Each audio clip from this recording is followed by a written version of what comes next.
Roblox. It was a platform once known for endless creativity, experimental projects, and the kind of charm that only blocky avatars and low poly swords could deliver. But lately, things have been different. Low effort and low quality games, monetization that's gotten way out of hand, and not to mention the current issues with the Roblox corporation itself. The question isn't what happened to Roblox. It's how did something so community driven start to feel like a corporation first and a gaming platform second? Hello everybody, my name is Lowercase, and today we'll discuss what happened to Roblox. Starting off with a bit of history, Roblox started back in 2004, founded by David Baszucki and Eric Castle under the name Dinoblocks. It wasn't until 2006 that the platform officially rebranded to Roblox. In its early days, it wasn't the massive corporation we know today. It was a quirky, experimental space where players could create their own games using Roblox Studio, which was Roblox's very own game engine that utilized Lua as its coding language. The graphics were primitive, but that was part of the charm. What set Roblox apart from other games at the time was that it really wasn't a game at all. It was a platform, a sandbox where the community could build nearly anything. Throughout the 2010s, Roblox steadily grew, fueled by its unique combination of user-generated content, social interaction, and in-game economies. Iconic experiences like work at a pizza place, natural disaster survival, and jailbreak helped define the culture of Roblox. Players and devs were learning game design, scripting, and some even entrepreneurship. For many, Roblox was less of a pastime and more of a creative outlet similar to drawing art, something that bridged the gap between playing and making. The real turning point came in the late 2010s and early 2020s when Roblox exploded in popularity. Events like the Adopt Me boom, crossovers with mainstream brands such as the Pet Simulator and McDonald's collab, and the shift towards treating Roblox as a full-fledged metaverse transformed it into one of the most profitable gaming platforms in the world. But with that success came change. Monetization strategies by devs ramped up, Robux prices soared, and the company's priorities began to lean heavily towards investors and corporate partnerships, rather than the grassroots creativity that built the platform in the first place. In the early days of Roblox, the types of game you'd find were simple but creative. Obbies, tycoons, roleplay hangouts, and small battle arenas dominated the front page. They weren't polished, but they had personality. You could feel that each one was built by a kid or a hobbyist just experimenting with the tools. Games like Crossroads, Chaos Canyon, and once again, Work at a Pizza Place captured what Roblox was really about. Creativity, community, and fun without worrying about polish or profit. And as Roblox grew, so did the ambition of its developers. The mid-2010s saw the rise of bigger, more structured games like Jailbreak, Murder Mystery 2, and Phantom Forces. These were less of experiments, but more polished, replayable games, often made by small, dedicated teams. For many players, it was the golden age. Games still felt community-driven, but they had the depth and design to keep people playing for hours. Roblox was proving it could compete with mainstream titles, and the variety of genres exploded. Survival games, RPGs, story games, all built from the same toolbox. But as the platform shifted into the late 2010s and early 2020s, things changed. The focus started moving away from quirky, enjoyable experiences towards more corporate-backed projects and monetization-heavy games. Experiences like Adopt Me or Brookhaven raked in massive numbers, but they also set the standard for what succeeded on Roblox. Endless grind loops, microtransactions, and systems designed to keep you playing, not necessarily to keep you having fun. Today, it's rare to see an experimental or quirky little game break through the front page because the algorithm favors these kinds of big-budget, almost corporate-esque games. And then we get to what Roblox looks like today. A tidal wave of low effort, low quality, just brain rot games that somehow rack up millions of visits. I'm talking about stuff like Steal a Brain Rot, Grow a Garden but it's broken, and the dozens of random cash grab clones that pop up every single day.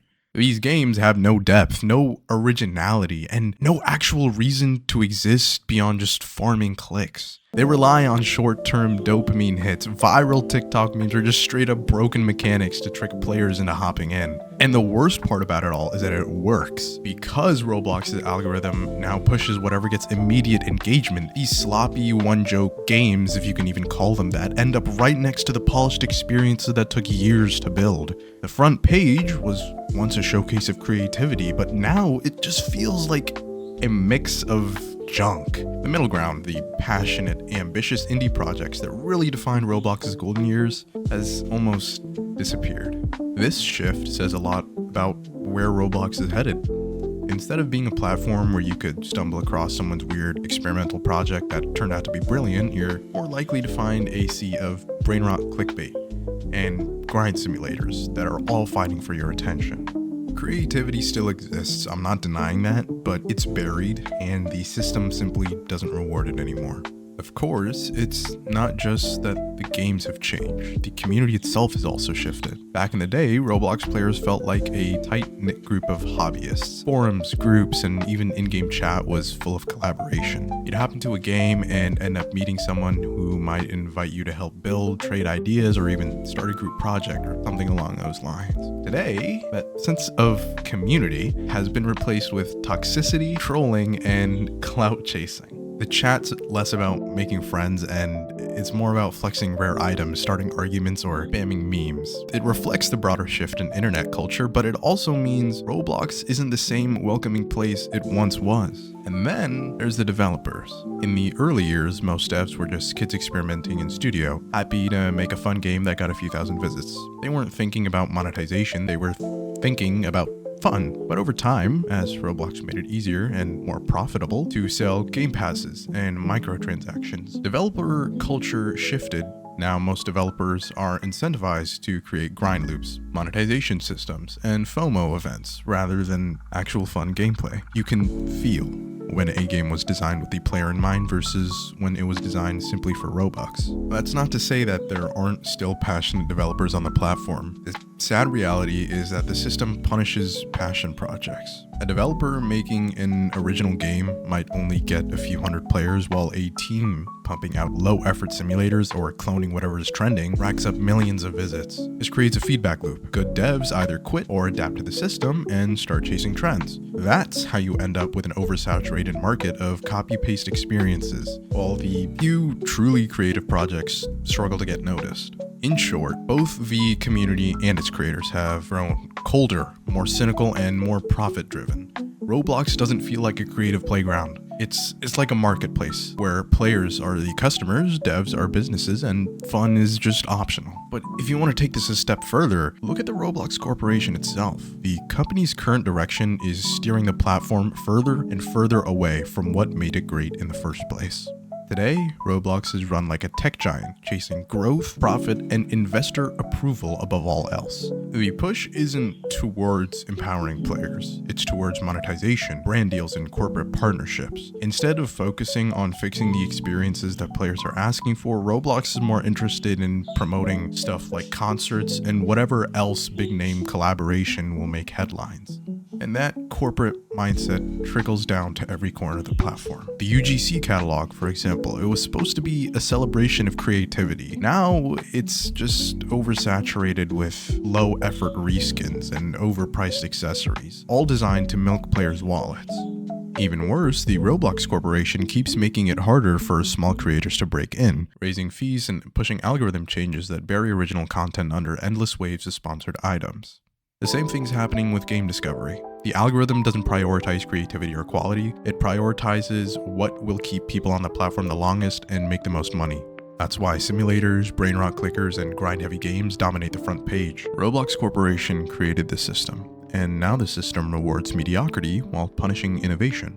At the end of the day, Roblox just doesn't feel like a game platform anymore. It's a business platform. And while that might please investors, it's also the exact reason the player experiences has declined so much. The company's priorities are clear.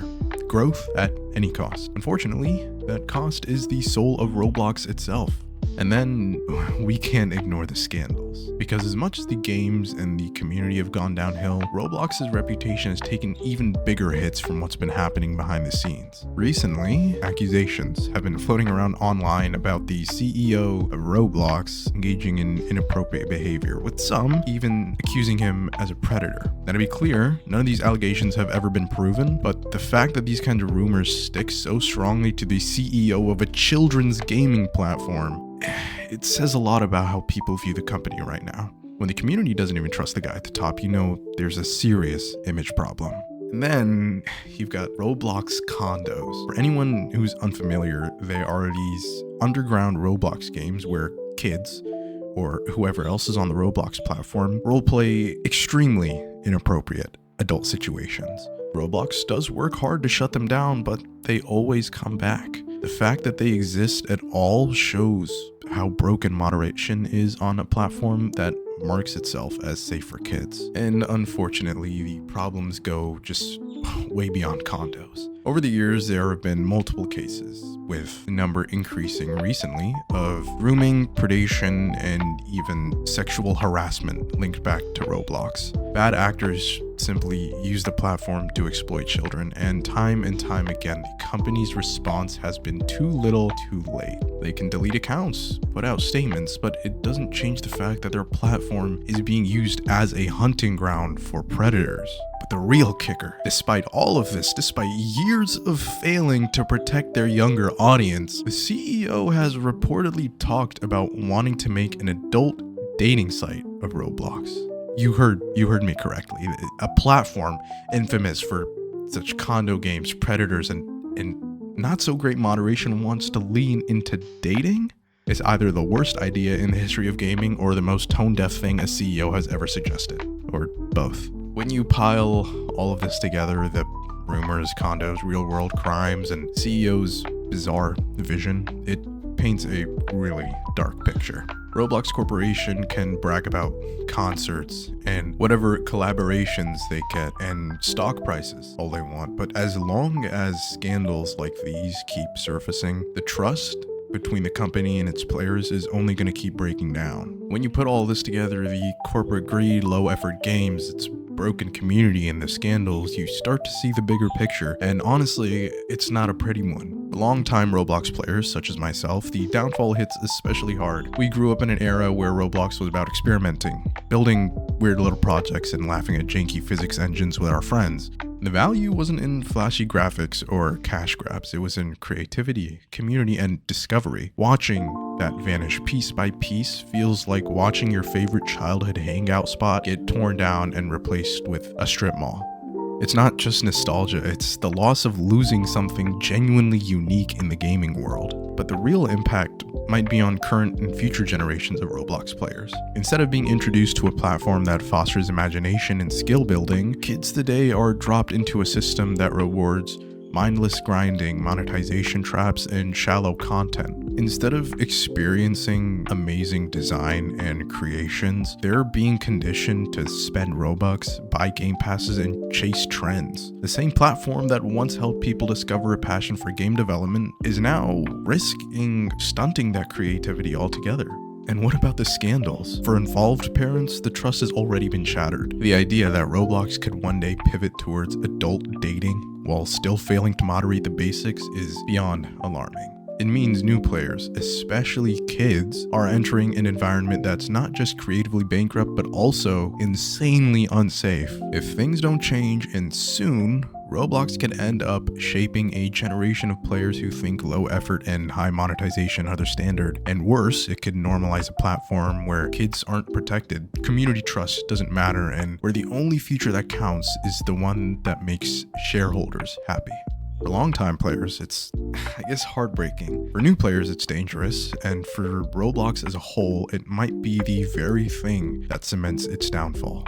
At the end of the day, Roblox isn't blind to all of these problems. The company has started rolling out proper age verification techniques, like government ID checks, to try and create safer spaces for older players while protecting young ones. They ramped up moderation teams, cracked down off condo games, and introduced new tools designed to catch grooming behavior before it spirals. These are steps in the right direction, but to be honest, Roblox is already heading into a bad place. And unfortunately, the community themselves don't care that much. Millions of players continue to support the corporation by logging in every day, spending Robux, and fueling the same systems that encourage greed, toxicity, and shallow game design. And that's the harsh truth. Roblox can only keep getting away with this because we, the community, allow it. And to be upfront, personally, I don't want to associate with Roblox until I can see proper change being implemented, like lasting changes to fix their direction. And like safety updates are good, but they're not enough when the larger culture is still broken. The developers and the communities both have to be held accountable too for making games worse, for chasing low effort trends, and for supporting the very content that drags the platform down. I feel like we've lost the heart of what Roblox used to be. For new players, it's simply the norm, and that might just be the saddest part of it all. Because if things keep going this way, Roblox won't lose just its identity. It'll shape an entire generation of players to accept these flaws as just the way that games are. So maybe the real question isn't what happened to Roblox, but what will Roblox become? And whether or not the platform can recover depends not just on the company, but on us, the players, devs, the community as a whole, deciding if we're willing to keep letting things slide. Thank you for watching this video, and if you don't mind, leave a like and consider subscribing so you don't miss any future videos I might put out. Thank you for listening to this. I guess it was a rant about the current state of Roblox, but yeah, thank you for watching, and I hope to see you next time I upload.